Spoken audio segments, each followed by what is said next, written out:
एक शख्स था, वो हज़रत मूसा अलैहिस्सलाम के पास आया। मैंने सुना है कि आप अल्लाह ताला से बात कर सकते हैं।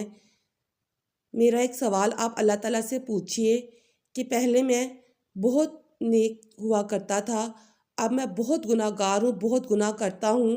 तो आप अल्लाह ताला से ये पूछें कि वो इसकी सज़ा मुझे क्यों नहीं देता, इसका अज़ाब मुझे क्यों नहीं देता। तो हज़रत मूसा अलैहिस्सलाम गए और अल्लाह ताला से सवाल किया, जवाब मिला तो वापस आए। तो उस बंदे ने पूछा, क्या आपको जवाब मिला? तो हज़रत मूसा अलैहिस्सलाम ने फरमाया, हाँ, बिल्कुल जवाब मिला है।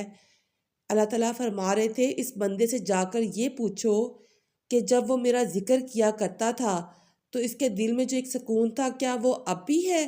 तो इसने कहा, नहीं, वो सुकून अब मेरे दिल को नहीं है। तो आप खुद सोचिए कि जिस दिल को सुकून नहीं, क्या वो किसी अज़ाब से कम नहीं? अज़ाब की एक शक्ल दिल की बेसुकूनी भी है।